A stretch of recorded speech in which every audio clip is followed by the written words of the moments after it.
Chapter 49 reborn इन villainous body. Hi hello नमस्ते। RV और बाकी सब बात कर रहे थे कि वहां रागिनी जी आके बोली, क्या बातें चल रही है भाई। आरवी उन्हें देख बोली, मुझे आपसे कुछ पूछना था। रागिनी जी वही विक्रम जी के पास बैठते हुए बोली, हाँ पूछो क्या पूछना है तुम्हें। आरवी बोली, अपने मेरी रिपोर्ट्स देखी थी ना। रागिनी जी बोली, तुम्हारे एक्सीडेंट की। आरवी बोली, हाँ एक्सीडेंट की। रागिनी जी बोली, हाँ देखी थी, क्या हुआ है। आरवी उनसे कहती है, तो आप मुझे बता सकती है कि कब तक मुझे याद आएगा जो मैं भूल चुकी हूँ। रागिनी जी बोली, इसके लिए हमें एक बार फिर तुम्हारा चेकअप करवाना पड़ेगा कि पिछले 1 महीने से तुम जो दवाइयाँ ले रही हो उससे तुम्हें कितना फायदा हुआ है और क्या नुकसान हुआ है, क्योंकि इसके अलावा कोई ऑप्शन नहीं है हमारे पास। आरवी बोली, ठीक है, वैसे भी कल 1 महीना पूरा हो जाएगा तो कल मैं चली जाऊंगी।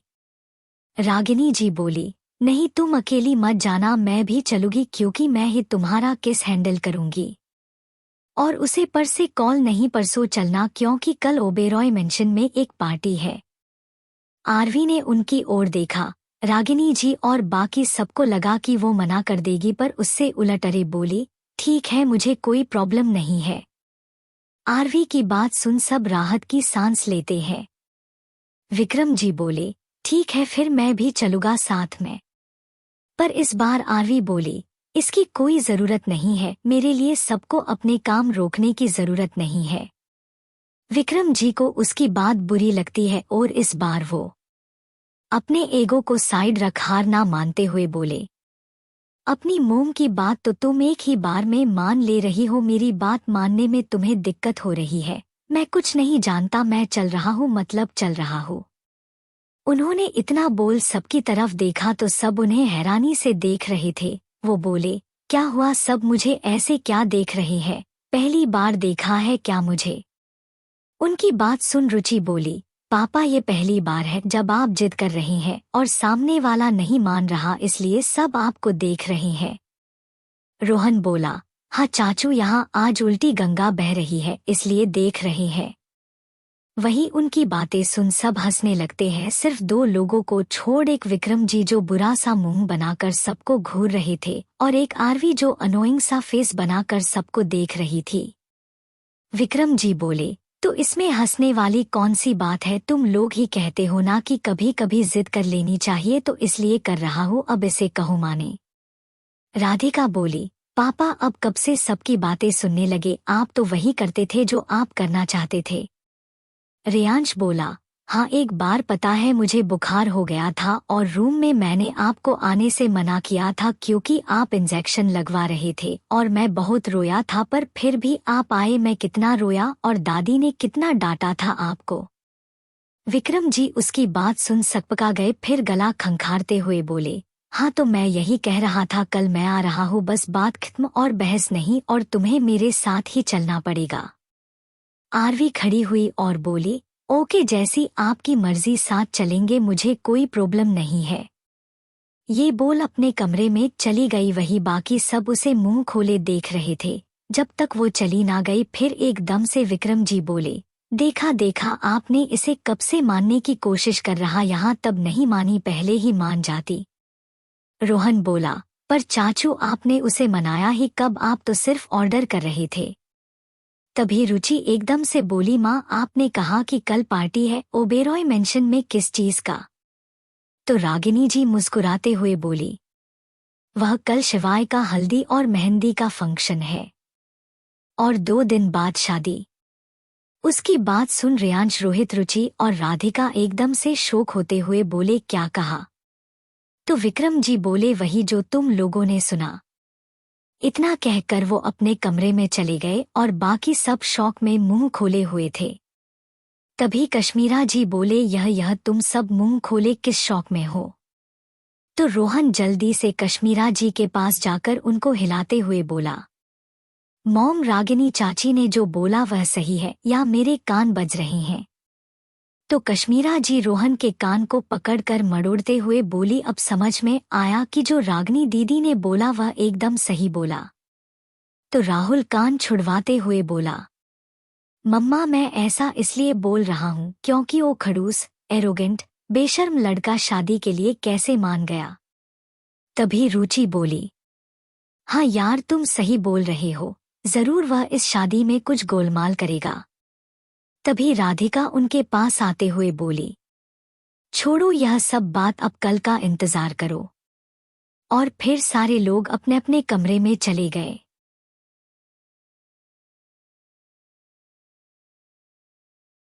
चैप्टर 50। अगले दिन ओबेरॉय मेंशन। पूरे मेंशन को आज बहुत ही खूबसूरत तरह से सजाया गया था क्योंकि आज इसमें शादी का हल्दी और मेहंदी वाला रस्म होने जा रहा था। तभी सीढ़ियों से जानकी जी नीचे आती हुई बोली, राम जी कहाँ है, आप अभी तक पूरी तरह से काम कंप्लीट नहीं किया। तो राम जी जो अभी फूलों को सजवाने में बिजी थे वह जानकी जी की तरफ देखें और बोले, आज बड़ी खुश दिख रही है आप, क्या बात है मोहतरमा। तो जानकी जी मुस्कुराते हुए बोली, हाँ आज मैं बहुत खुश हूँ क्योंकि आज मैं अपने हाथों से अपने बेटे को हल्दी लगाऊंगी, फिर उसके हाथों में मेहंदी लगाते हुए देखूंगी। वहीं उनकी बात को सुनकर राम जी के माथे पर टेंशन की लकीर आ गई, ना कि खुशी। लेकिन वल अपने टेंशन को छुपाते हुए उन्होंने जानकी जी से कहा, बाकी सब कहाँ हैं माँ, पापा, अरिताज, नील, निकेश, अरहान। तो जानकी जी बोली, सब अपने अपने रूम में तैयार हो रही हैं। वहीं निकेश के रूम में निकेश ने पीला कलर का कुर्ता पजामा पहना हुआ था और उसके सामने अरहान और नील दोनों हाथ बांधे खड़े हुए थे। तभी निकेश बोला, अब बोलोगे भी कि क्यों मुझे इस तरह घूर रहे हो। तो अरहान अपनी चुप्पी तोड़ते हुए बोला, तुझे पता था शिवाय का शादी होने जा रहा है और आज उसका हल्दी और मेहंदी का फंक्शन है। तो निकेश उठते हुए बोला, मुझे खुद पता रहेगा तब ना आप लोगों को बताऊंगा। तो नील चिल्लाते हुए बोला, व्हाट, आपको भी नहीं पता भाई। तो निकेश ना में मुंडी हिला देता है। तो नील बोला, इसका मतलब हम लोगों में से किसी को भी नहीं पता था या शादी के बारे में। खैर छोड़ो, जो भी मेरी भाभी बनेगी सिर्फ नाम की ही, और उनकी जिंदगी झंड ही झंड होगा क्योंकि शिवाय ओबेरॉय किसी की ना बात सुनता है और ना किसी को अपने सामने बोलने देता है, नहीं किसी को खुद को छूने देता है। अगर कोई उसे के सामने बोल दे तो वह उसकी जीभ काट कर अलग कर दे। अभी उसने इतना ही कहा था कि तभी अरहान बोला, अभी अभी तुमने शिवाय ओबेरॉय बोला, इसके लिए भी वह तुम्हारा जीव काट लेगा। तो नील डरते हुए अरहान के पास जाते हुए बोला, प्लीज भाई आप मत बताना जल्लाद शिवाय भाई को कि मैंने उन्हें शिवाय ओबेरॉय बोला है। तो अरहान बोला, एक शर्त पर। तो नील बोल, कौन सी शर्त। तुझे आज हल्दी और मेहंदी में आग लगाना होगा। तो नील बोला, वह कौन सी बड़ी बात है, वह तो मैं लगाऊंगा ही। अरहान बोला, पहले मेरी पूरी बात तो सुन लिया कर। तो नील बोला, हाँ बोलो। तो अरहान बोला, तुझे कैसे भी करके आरवी को डांस के लिए मनाना पड़ेगा क्योंकि वह डांस नहीं करती। तो नील अपने मन में बोला, वहां तो जंगली बिल्ली कभी डांस नहीं करती, अब मजा आएगा। अब मैं उसका यह डांस न करने का व्रत तोड़ कर रहूंगा। और फिर वह अपने कॉलर को उठाते हुए बोला, ठीक है भाई, शर्त मंजूर है। तो अरहान बोला, तो फिर मेरा भी मुंह बंद रहेगा। इधर नीचे हॉल में प्रीत दादी बोली, मेहमानों का वक्त हो गया है अभी, लेकिन अभी गायत्री नहीं आई, कब आएगी वह। तभी एंट्रेंस गेट से रायजादा फैमिली अंदर आती है। तो परम दादू बोले, लो आ गए वो भी। तभी कृष्णकांत दादू उनके पास आते हुए बोले, सब कुछ तो तैयारी हो चुका है लेकिन अभी तक दूल्हा और दुल्हन आए भी नहीं है। चैप्टर 51। तो प्रीत दादी विक्रम जी की ओर मुड़ते हुए बोली, विक्रम जरा बजाज फैमिली को कॉल तो लगाओ कि वह लोग कब तक आएंगे। तो विक्रम जी बोले, जी मैं अभी कॉल लगता हूँ। तभी ओबेरॉय मेंशन के सामने 2-3 गाड़ियां आकर रुकी और उसमें से एक लड़की जिसने येलो कलर का साड़ी पहना हुआ था और उसका ब्लाउज पूरी तरह से स्लीवलेस और नाभि के ऊपर था, वह उतरी और बोली, मॉम डैड आप लोग कितना लेट करते हो, चलो जल्दी से वरना मेरा इमेज खराब हो जाएगा। तो उसकी मॉम उसके गालों पर हाथ रखते हुए बोली, नताशा बड़ी जल्दी है दूल्हे के परिवार से मिलने की। तो नताशा मुस्कुरा दी। इधर विक्रम जी जैसे ही मिस्टर बजाज के पास कॉल लगाए, तभी उधर से आवाज आई, हम बस पहुंच चुके हैं, 2 मिनट के अंदर अंदर आ रहे हैं। तो विक्रम जी फोन रखते हुए बोले, वह लोग आ चुके हैं। तभी साबी जी बोली, रागिनी कोई बच्चे नहीं दिख रहे हैं, कहाँ है वह लोग। तो रागिनी की बोली, वो लोग को यह पच नहीं रहा था कि शिवाय का शादी हो रहा है, इसलिए वह शौक के मारे सभी सब एक दूसरे से बात कर रहे हैं, थोड़ी देर में आ ही जाएंगे।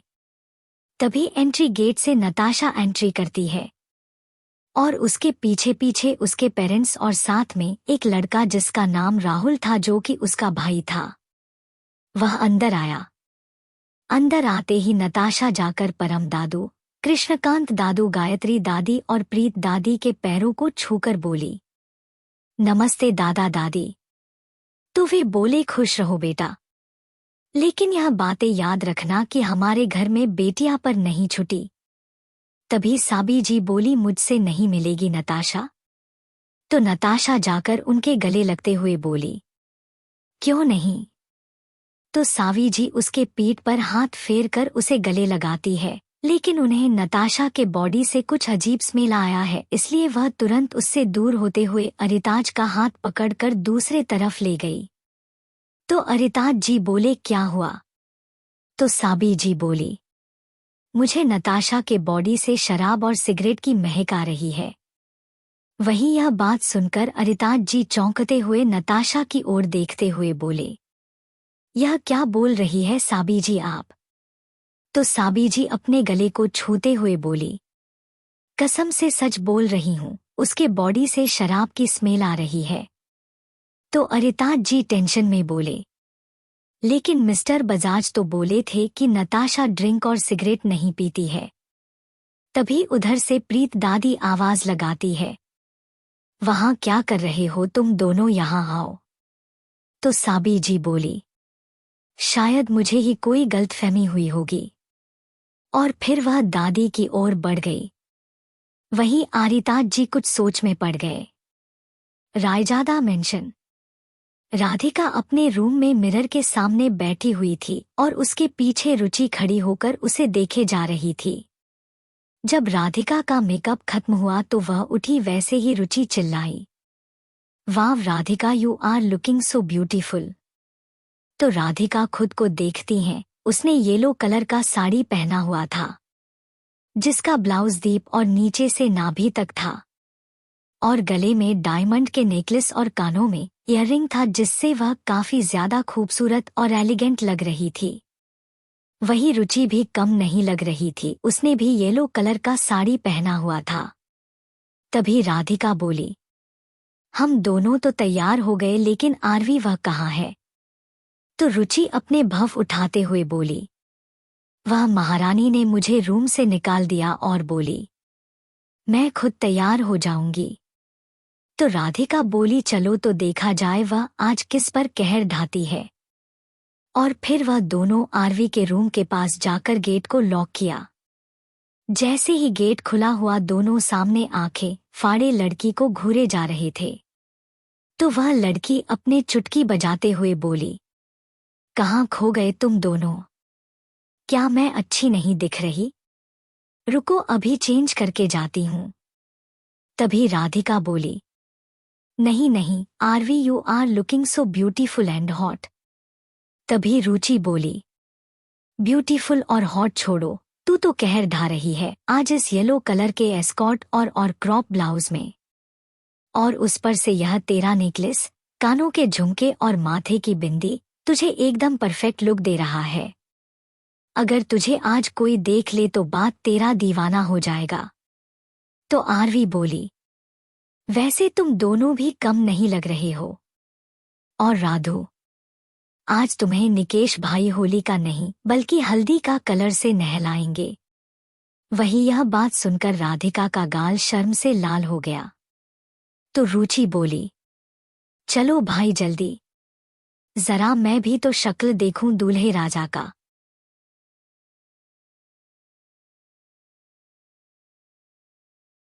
तो रुचि बोली, चलो भाई जल्दी, जरा मैं भी तो शक्ल देखूं दूल्हे राजा का। क्योंकि हमेशा तो वह मास्क में ही रहता है, लेकिन आज उसके शक्ल से दर्शन होगा।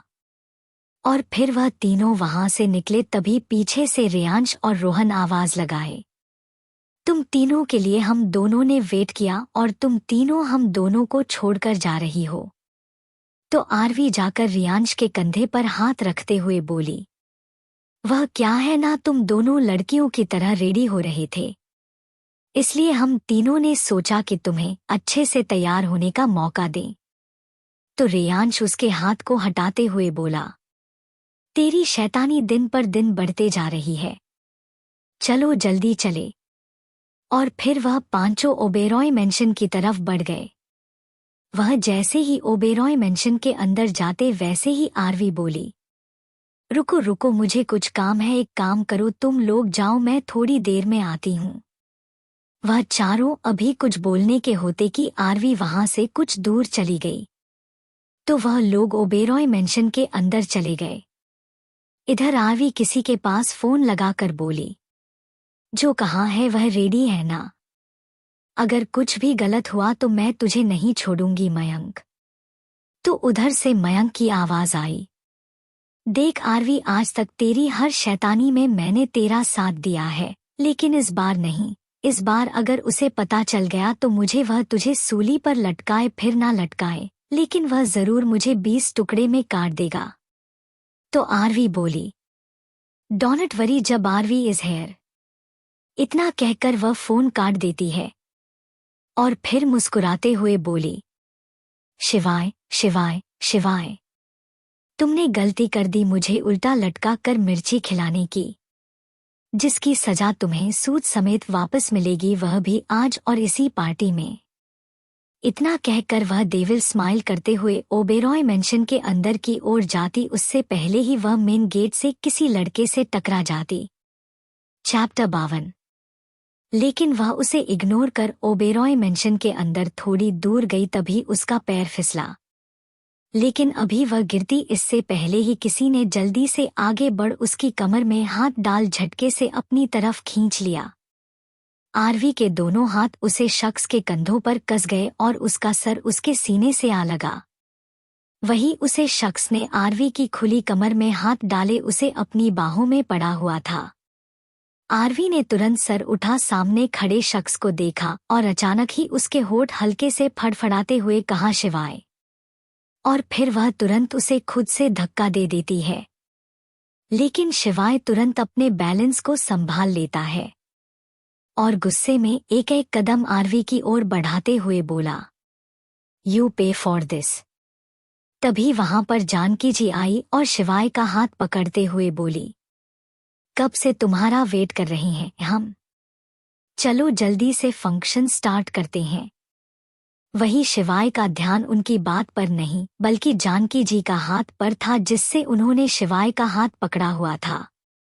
वही जानकी जी शिवाय की लाल आंखों को देखकर जल्दी से अपना हाथ पीछे कर लेती है। तो शिवाय बिना कुछ बोले नताशा के कुछ दूरी पर जाकर एक किंग साइज चेयर पर अपने पैर पर पैर चढ़ाकर बैठ गया और उसके आसपास का ऑरा इतना पावरफुल था कि डर के मारे कोई जा भी नहीं रहा था।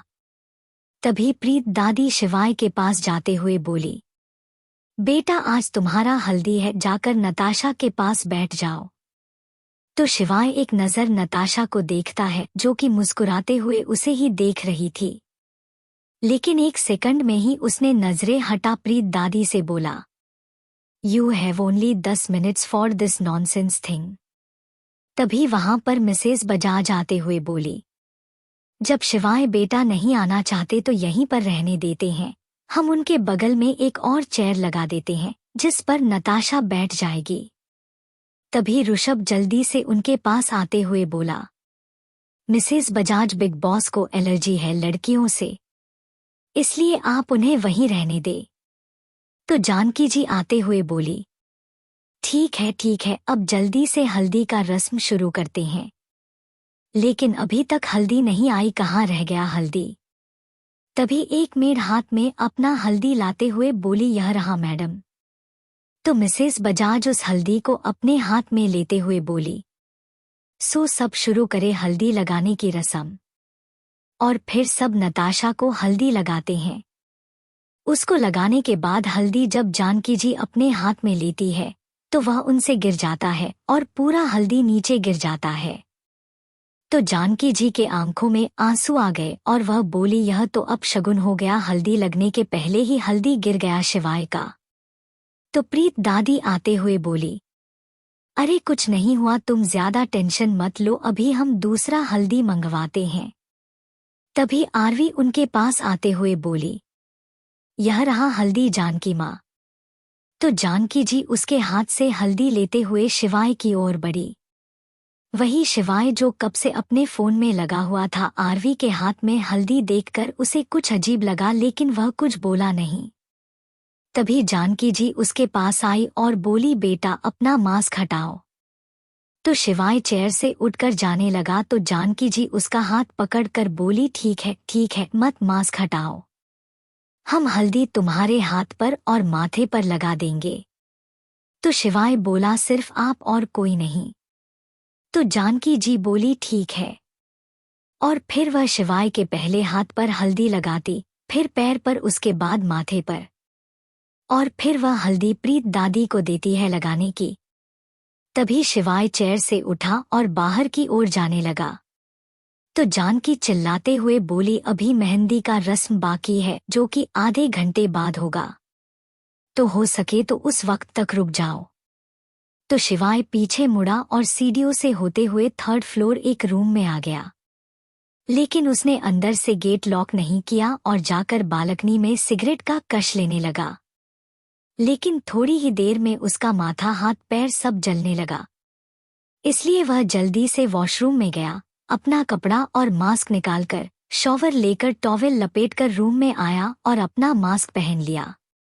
और फिर वह ऋषभ के पास कॉल लगाया और उसे कुछ इंस्ट्रक्शन देने लगा। तभी उसके रूम में एक परछाई अंदर आती है और जाकर शिवाय के पीछे खड़ी हो जाती है। वही शिवाय जब कॉल रखकर पीछे मुड़कर देखता है तो उसकी आंखें गुस्से में लाल हो गई।